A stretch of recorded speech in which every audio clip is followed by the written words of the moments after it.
ನಮಸ್ಕಾರ, welcome to Yashi vlogs. ನೀವಿನ್ನೂ ನಮ್ಮ ಚಾನಲ್ನ ಸಬ್ಸ್ಕ್ರೈಬ್ ಮಾಡಿಲ್ಲ ಅಂದರೆ ಬೇಗ ಸಬ್ಸ್ಕ್ರೈಬ್ ಮಾಡಿ, ಹಾಗೆ ಬೆಲ್ ಐಕಾನ್ ಮೇಲೆ ಕ್ಲಿಕ್ ಮಾಡೋದನ್ನು ಮರಿಬೇಡಿ. ಹಾಯ್, ಹೆಲೋ, ನಮಸ್ತೆ, ವೆಲ್ಕಮ್ ಟು ಯಶಿ ವ್ಲಾಗ್ಸ್. ಇವತ್ತಿನ ವ್ಲಾಗ್ನ ನಾನು ಈವ್ನಿಂಗ್ ಸ್ಟಾರ್ಟ್ ಮಾಡ್ತಾ ಇದ್ದೀನಿ. ಸೊ ಲೇಟ್ ಮಾಡೋದು ಬೇಡ, ಬನ್ನಿ ವ್ಲಾಗ್ನ ಸ್ಟಾರ್ಟ್ ಮಾಡೋಣ. ಯಾರೆಲ್ಲ ನಿನ್ನೆ ವ್ಲಾಗ್ ನೋಡಿದ್ದೀರಾ ಅದರಲ್ಲಿ ನೀವು ನೋಡಿರ್ಬೋದು, ನಾನು ಚಾಕ್ಲೇಟ್ ತಿನ್ಬೇಕಂತ ಮಧ್ಯರಾತ್ರಿ ಚಾಕ್ಲೇಟ್ ತರಿಸ್ಕೊಂಡು ತಿಂದಿದ್ದೆ. ಆ ಚಾಕ್ಲೇಟು ಇನ್ನು ಮಿಕ್ಕಿತ್ತು. ಆ್ಯಕ್ಚುಲಿ ನಾನು ತರಿಸ್ಕೊಂಡಿದ್ದು ಬಾಕ್ಸು. ಸೊ ನಮ್ಮನೆಯವರು ಒಂದೇ ಸತಿ ಆ ಬಾಕ್ಸ್ನ ತಿಂದು ಖಾಲಿ ಮಾಡ್ತೀನಿ ಅಂತ ಆ ಬಾಕ್ಸ್ನ ಕೆಲ್ಸಕ್ಕೆ ಹೋಗೋ ಮುಂಚೆ ಚಾಕ್ಲೇಟ್ ಬಾಕ್ಸ್ ಬಚ್ಚಿಟ್ಬಿಟ್ಟು ಹೋಗಿದ್ದಾರೆ. ಗೊತ್ತಾಯ್ತಾ? ಆ ಬಾಕ್ಸ್ನ ನಾನು ಬಿಟ್ಬಿಡ್ತೀನಾ? ನೆನಪಾಯ್ತು, ನೆನ್ನೆ ಚಾಕ್ಲೇಟ್ ತರಿಸ್ಕೊಂಡಿದ್ನಲ್ಲ, ಬಾಕ್ಸ್ ಎಲ್ಲಿ ಕಾಣಿಸ್ತಾನೇ ಇಲ್ಲ ಅಂತ ಹುಡುಕಿದ್ರೆ ಮನೆಯೆಲ್ಲ ಹುಡುಕ್ತಾ ಇದ್ದೀನಿ, ಚಾಕ್ಲೇಟ್ ಬಾಕ್ಸೇ ಸಿಗ್ತಾ ಇಲ್ಲ. ನೋಡಿದ್ರೆ ನಮ್ಮ ಮನೆಯವರು ಎಲ್ಲಿ ಬಚ್ಚಿಟ್ಟಿದ್ದಾರೆ ಗೊತ್ತಾ? ಇರಿ ನಿಮಗೂ ತೋರಿಸ್ತೀನಿ. ಇರೇ ತೋರಿಸ್ತೀನಿ, ಅಡುಗೆ ಮನೇಲಿ ಎಲ್ಲಿದೆ ಅಂತ ತೋರಿಸ್ತೀನಿ ರೀ. ಇದೇನಪ್ಪ ಇವಳು ಚಾಕ್ಲೇಟ್ ಬಾಕ್ಸ್ ತೋರಿಸ್ತೀನಿ ಅಂತ ಹಟ್ಟಿದ ಮೇಲೆ ಹತ್ತಿದ್ದಾಳೆ ಅನ್ಕೊಂಡ್ರಾ? ಇರಿ ನಮ್ಮ ಮನೆಯವ್ರು ಚಾಕ್ಲೇಟ್ ಬಾಕ್ಸ್ ಎಲ್ಲಿಟ್ಟಿದ್ದಾನೆ ಅಂತ ನಿಮ್ಗೆ ತೋರ್ಸದ್ ಬೇಡ್ವಾ? ವೇಟ್ ಇಲ್ಲಿ ನೋಡಿ guys, chocolate box.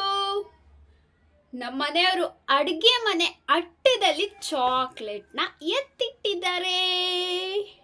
So finally chocolate ಬಾಕ್ಸ್ನ ನಾನು ಹುಡುಕ್ಬಿಟ್ಟೆ ಕಣ್ರಿ. ಸೊ ಇರಿ ಫಸ್ಟು ಕೆಳಗಡೆ ಇಳಿದ್ಬಿಟ್ಟು ಆಮೇಲೆ ಮಾತಾಡೋಣ. ನಿಮ್ಮ ಮನೇಲೂ ಹಿಂಗೆ ಮಾಡ್ತಾರಾ? ಕಮೆಂಟ್ ಮಾಡಿ. ಸೊ ಫೈನಲಿ ಚಾಕ್ಲೇಟ್ ಬಾಕ್ಸ್ ಹುಡುಕ್ಬಿಟ್ಟು ಒಂದು ಚಾಕ್ಲೇಟ್ನ ಬಾಯ್ಗೂ ಹಾಕೊಂಡಾಯ್ತು. ಅವ್ರು ಬರಲಿ, ಯಾಕೆ ಎತ್ತಿಟ್ಟಿದ್ರಿ ಅಂತ ಕೇಳೋಣ. ಸೊ ಕಾಫಿ ಕುಡಿಯೋಣ ಅಂತ ಹಾಲನ್ನ ಕಾಯಕ್ಕಿಟ್ಟೆ. ಹಾಲು ಕಾಯೋಷ್ಟೊತ್ತಿಗೆ ಸುಮ್ಮನೆ ಯಾಕೆ ನಿಂತ್ಕೊಳ್ಳೋದು, ತೊಳೆದಿಟ್ಟಿರೋ ಪಾತ್ರೆ ಇತ್ತಲ್ಲ ಎತ್ತಿಟ್ಬಿಡೋಣ ಅಂತ ತೊಳೆದಿರೋ ಪಾತ್ರೆ ಎಲ್ಲ ಎತ್ತಿಡ್ತಾ ಇದೆ. ಅಷ್ಟೊಂದೇನು ಪಾತ್ರೆ ಇದ್ದಿಲ್ಲ, ಒಂದು 4-5 ಇತ್ತು. ಅದನ್ನು ಎತ್ತಿಟ್ಬಿಟ್ಟು ಸಿಂಕಲ್ ಮಧ್ಯಾಹ್ನ ಊಟ ಮಾಡಿದ ಪಾತ್ರೆ ಇತ್ತು, ಅದೂ ಎಲ್ಲ ನೀಟಾಗಿ ತೊಳೆದ್ಬಿಟ್ಟು ಟಬ್ಗಾಗ್ದೆ. ಇವತ್ತು ಸ್ಯಾಟರ್ಡೆ ಆಗಿದ್ದರಿಂದ ನಮ್ಮನೆಯವರು ದೇವ್ರ ಪೂಜೆ ಮಾಡಿ ಟಿಫನ್ಗೆ ಉಪ್ಪಿಟ್ಟು ಮಾಡಿದ್ದೆ. ಟಿಫನ್ ತಿಂದ್ಕೊಂಡು ಕೆಲ್ಸಕ್ಕೆ ಹೋದ್ರು. ನಾನು ಬೆಳಗ್ಗೆಯಿಂದ ಎಲ್ಲ ವೀಡಿಯೋಸ್ ಅಪ್ಲೋಡ್ ಮಾಡಿ ಈವ್ನಿಂಗ್ ಬ್ಲಾಗ್ ಸ್ಟಾರ್ಟ್ ಮಾಡಿದೆ. ಸೊ ಇವಾಗ ನಾನು ಕುಡಿತಾ ಇರೋದು ನೆಸ್ಕೆಫೆ ಸನ್ರೈಸ್ ಕಾಫಿ. ಬೆಳಿಗ್ಗೆನೇ ವ್ಲಾಗ್ ಸ್ಟಾರ್ಟ್ ಮಾಡೋಣ ಅಂದ್ಕೊಂಡಿದ್ದೆ. ಲೇಟ್ ಆಗಿದ್ದರಿಂದ ಯಾವ ವ್ಲಾಗು ಮಾಡಿಲ್ಲ, ಏನೂ ಮಾಡಿಲ್ಲ. ಸೊ ಮನೇಲಿದ್ದಂಥ ಸಣ್ಣ ಪುಟ್ಟ ಕೆಲಸ ಎಲ್ಲ ಮುಗಿಸ್ಕೊಂಡು ಹಾಗೆ ರೆಸ್ಟ್ ಮಾಡ್ತಾ ಇದ್ದೆ. ಇವಾಗ ಫೈನಲಿ ಕಾಫಿ ರೆಡಿ ಆಗಿದೆ. ಒಳ್ಳೆ ಕಾಫಿ ಮಾಡಿಕೊಂಡು ಕುಡಿತಾ ಇದ್ದೀನಿ ಗಾಯ್ಸ್.